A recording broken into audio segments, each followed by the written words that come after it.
Early March 1943. A Japanese convoy pushes through the Bismarck Sea. 8 transports, 8 destroyers, nearly 7,000 soldiers packed into steel hulls. Rain lashes the decks. Low clouds hang like dirty cotton over the water. Officers on the bridge are confident. At this altitude, in this soup, American bombers can't hit a thing.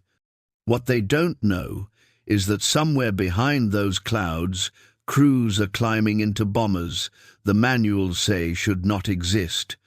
A few months earlier, at a half-finished airfield in Australia, a 3-year-old captain with grey at his temples crouched under the nose of a battered twin-engine bomber. His name was Paul "Pappy" Gunn. 20-plus years in the Navy, airline founder, self-taught mechanics, and now an angry man with a welding torch, bolting heavy, 50-caliber guns into places no engineer had signed off on. The rulebook said bombers belonged high, slow, and straight, dropping neat strings of bombs from safe altitude. But the rulebook hadn't watched the convoy after convoy slip through untouched. The rulebook hadn't watched friends burn over the Coral Sea. And the rulebook didn't have a wife and 4 children locked in a Japanese prison camp in Manila. Gunn did. So, while paperwork crawled and committees argued, he stripped guns off wrecked fighters, shoved them into the noses of A, 20 seconds and B, 25 seconds, and asked one simple question: what if a bomber could come in low, like a knife, and erase a ship in a single pass? Back in the States, engineers at Wright Field studied sketchy photos of his conversions and shook their heads. Too nose-heavy. The center of gravity is all wrong. Muzzle blasts would peel the skin off the fuselage. On paper, these airplanes were impossible. Out over the Bismarck Sea, the Japanese convoy was about to find out what happens when an impossible airplane shows up anyway. And one more disturbing detail about what those gunships did after the ships went down is still argued about to this day. The first hint that Paul Gunn's idea might kill more Americans than Japanese came during the very first test flight. An A-20 Havoc, freshly stuffed with 4 heavy 50-caliber guns in its nose, thundered down the runway at Eagle Farm. The moment the wheels left the ground, the airplane tried to pitch forward and bury itself nose first into the earth. The test pilot yanked the yoke back with everything he had. The A-20 clawed for altitude like a wounded animal. When he landed, he climbed out shaking and said the airplane flew like it was angry. And that was all Gunn needed to hear. He didn't go back to the drawing board because he didn't have one. He went back into the hangar, shoved aside crates of salvaged parts, and started rearranging radios and gear to move the center of gravity aft.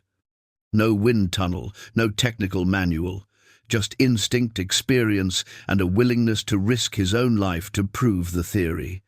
After 2 days of greasy, sleepless work, the second test flight went smoother. Not perfect, not safe, but workable.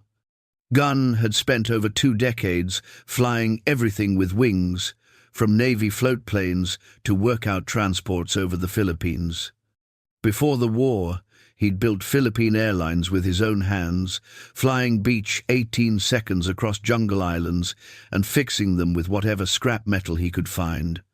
When the Japanese seized Manila, captured his wife and 4 children, and dragged them into Santo Tomas internment camp, Gunn evacuated to Australia.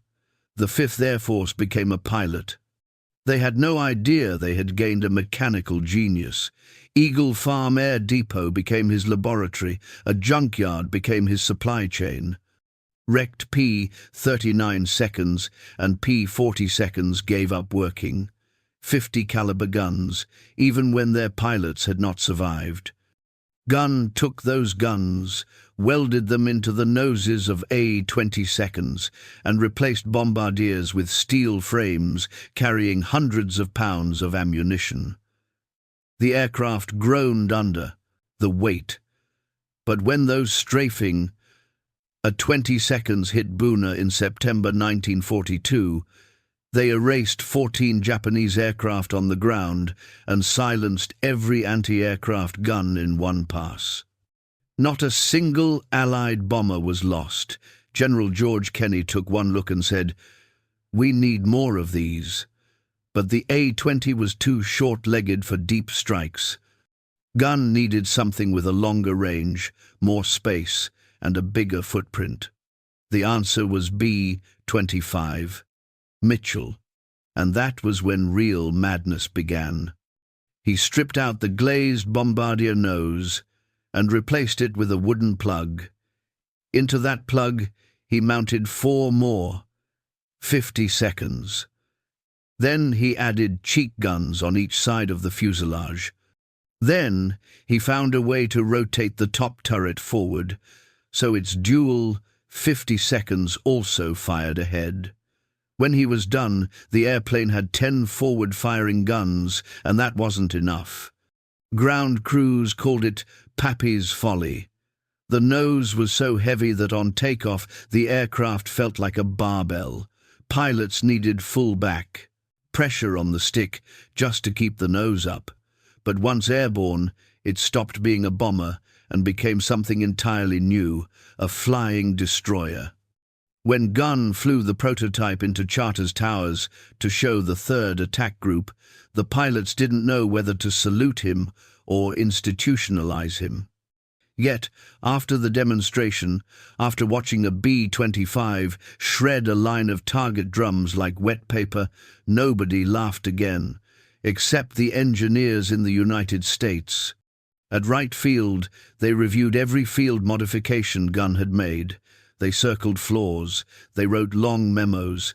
They concluded the aircraft would be unstable, unbalanced, dangerous. They recommended grounding every single modified B-25 immediately.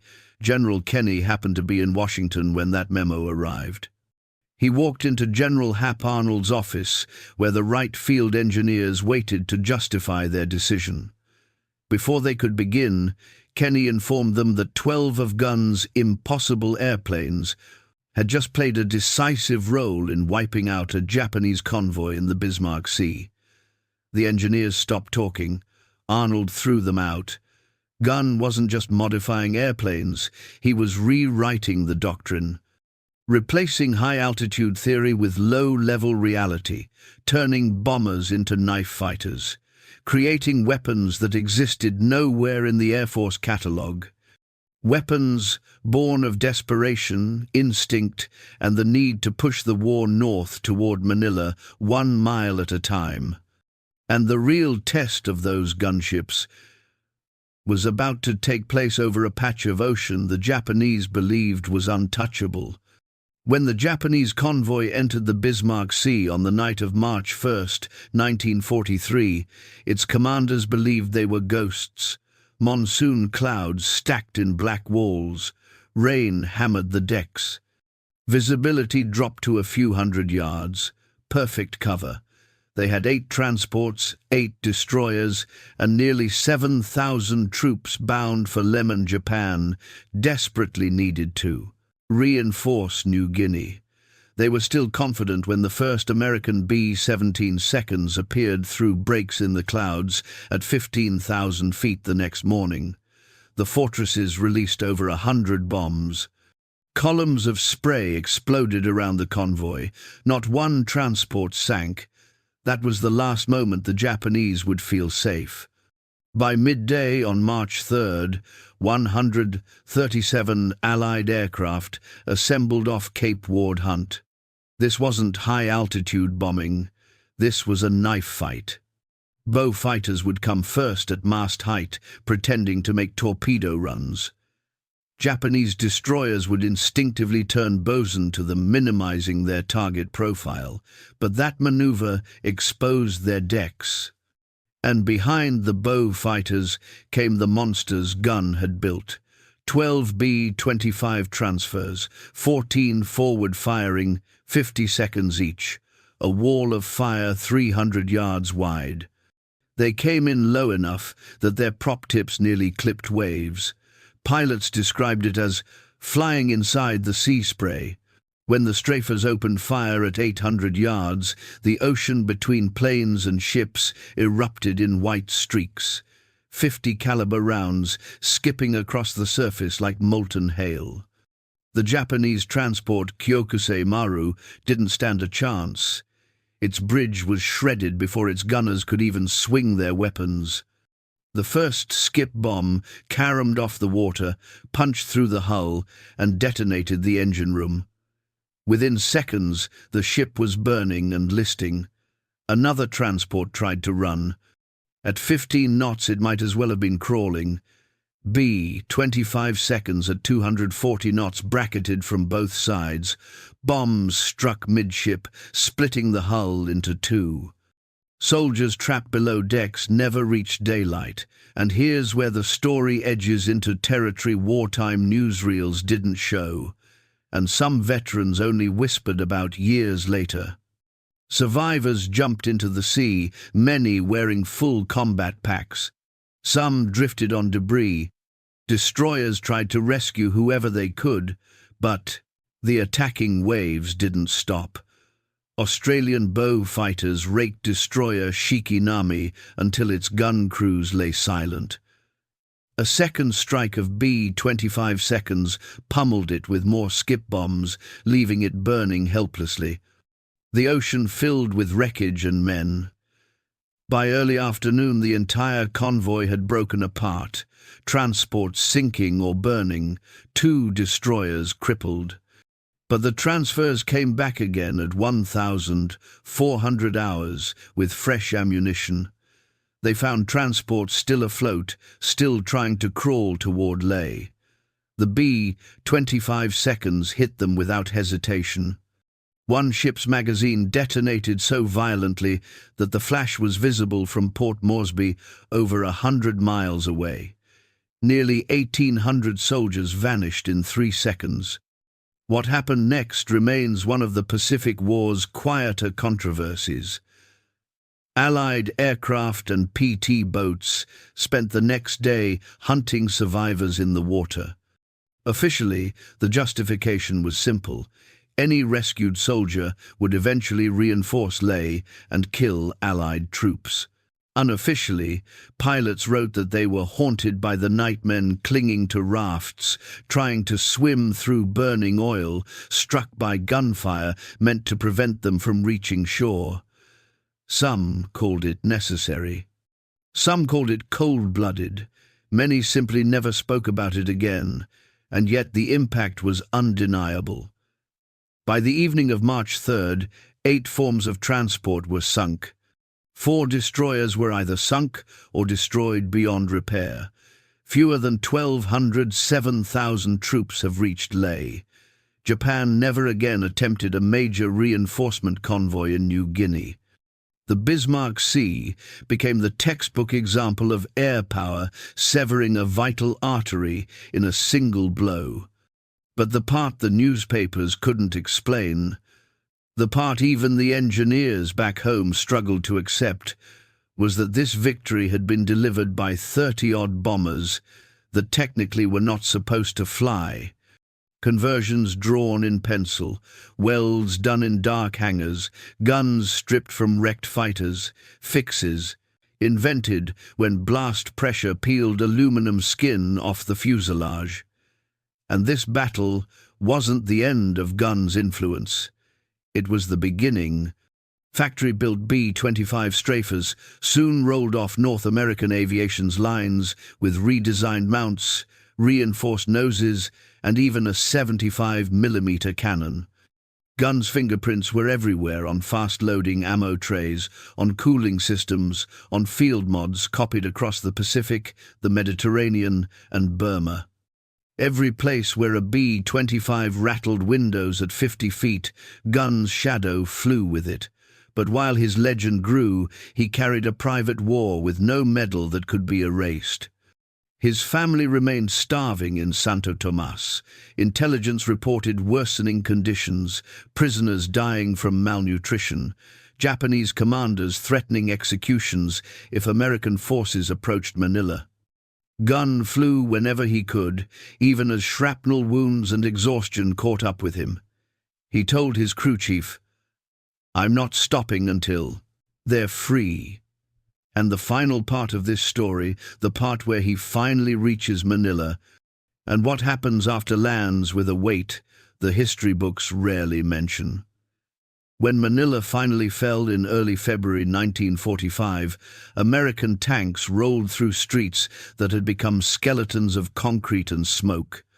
The Battle of Manila was brutal, fighting room to room, street to street, and tucked inside the shattered grounds of Santo Tomas internment camp, 4 starving children and a woman who weighed 89 pounds waited for a man they weren't sure was still alive.